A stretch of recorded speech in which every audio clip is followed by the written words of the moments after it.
Hey guys, कैसे हो? चलो अपडेट्स पे एक नज़र घुमाते हैं without wasting time. Saudi business delegation ने एसआईएफसी को रिसेंटली विजिट किया है। बेसिकली एक high level Saudi business delegation ने प्रिंस मंसूर बिन मोहम्मद अल सऊद की क़यादत में SIFC which is special investment facilitation council का दौरा किया है। और इस विजिट का मकसद पाकिस्तान और सऊदी अरेबिया की इकोनॉमिक टाइज को मजबूत बनाना। केपी की गवर्नमेंट और मिनिस्ट्री ऑफ रेलवे ने रेलवे सेक्टर में ताउन के लिए एक फ्रेमवर्क एग्रीमेंट में साइन कर लिया है। मुआहदे के तहत केपी की गवर्नमेंट में रेलवे इंफ्रास्ट्रक्चर को बेहतर बनाया जाएगा। इसके अलावा कुछ और डिटेल्स भी हैं, जैसे कि नौशहरा जहांगीरा रेलवे प्रोजेक्ट को प्रायोरिटी पर आगे बढ़ाया जाएगा। इसके अलावा नौशहरा, मर्दान और दरगई के दरमियान रेलवे लिंक भी फेजेस में डेवलप किया जाएगा। और एक और डेवलपमेंट की जाएगी, ग्रेटर पेशावर सर्कुलर रेलवे के जरिए पेशावर, नौशहरा, मर्दान और चरसदा को मॉडर्न रेलवे नेटवर्क से जोड़ने का प्लान भी बनाया जाएगा। Federation of Pakistan chambers of commerce and industry ने पाकिस्तान को कैशलेस इकोनॉमी की तरफ तेजी से ले जाने के लिए कोऑर्डिनेटेड इंसेंटिव्स और पॉलिसी रिफॉर्म्स का मुतालबा किया है।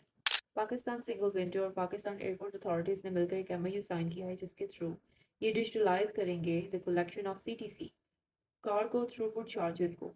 अब ये कैसे चार्जेस हैं जो एयरपोर्ट में इंपोर्टेड कार्गो को प्रोसेसिंग और हैंडलिंग के बदले में दिए जाते हैं। और ये करने का मकसद इंपोर्ट क्लियरेंस और कार्गो प्रोसेसिंग की एफिशिएंसी को बेहतर करना है। The securities and exchange commission of Pakistan ने draft venture capital bill public consultation के लिए बोर्ड ऑफ इन्वेस्टमेंट में भेज दिया है, जो बेसिकली स्टार्टअप्स को फंडिंग और डिफरेंट इन्वेस्टमेंट अपॉर्चुनिटीज बढ़ाने का मौका देगा। ये बिल पाकिस्तान में वेंचर कैपिटल को फ्रेमवर्क प्रोवाइड करेगा। और इंटरनेशनली जो सबसे टॉप पे अपडेट आ रही है वो नेपाल से रिलेटेड है। नेपाल के हिमालय रसोवा डिस्ट्रिक्ट में तबाहकुन फ्लैश फ्लड्स आए हैं, जिसमें रिपोर्टेडली पहले बताया जा रहा था कि 35 लोगों की मतलब डेड बॉडीज मिली हैं। बाद में वो तिब्बत का इलाका जब कलेक्टिवली काउंट करके देखते हैं तो फिर अभी तक की रिपोर्टिंग के मुताबिक 160 बॉडीज मिल गई हैं और 50 मिसिंग है। 1500 जो मिसिंग है उनमें से 800 तो सिर्फ फॉरनर्स हैं। और तबाही मची हुई है, और बेसिकली कोई ड्रेनेज हुआ था जिसके बाद इतनी ज़्यादा तबाही हो गई है। और अभी भी जो रेस्क्यू टीम्स हैं वो जो मिसिंग पर्सन हैं उनको ढूंढ रहे हैं और जो डेड बॉडीज हैं उनको निकाल रहे हैं।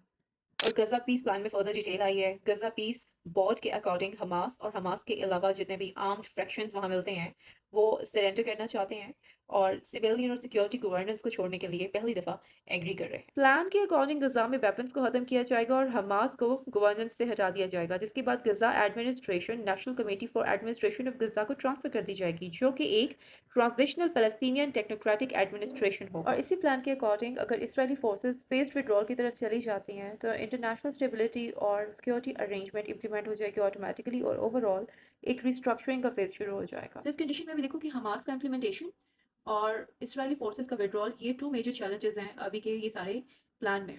But according to this plan अगर ये सब चीज़ें प्रैक्टिकली इंप्लीमेंट हो जाती हैं जैसे बताई जा रही हैं, तो ये प्लान फिर सिर्फ सीज फायर का प्लान नहीं रहेगा, बल्कि ये 3 चीज़ों को कवर करेगा। मतलब गजा के अंदर जो मिलिट्री कंट्रोल है, जो गवर्नेंस है और जो इसराइली फोर्सेस का जो प्रेजेंस है, ये तीनों को फंडामेंटली चेंज करने का प्लान बन जाएगा। और मोस्टली जो अपडेट्स हैं वो ईरान रिलेटेड आ रही हैं, जिससे ईरान ने यूएन और सिक्योरिटी काउंसिल से कहा है कि यूएस यूनिलैटरल सेक्शन से होने वाले नुकसानात में इंटरनेशनल रिस्पॉन्सिबिलिटी अमेरिका पर है।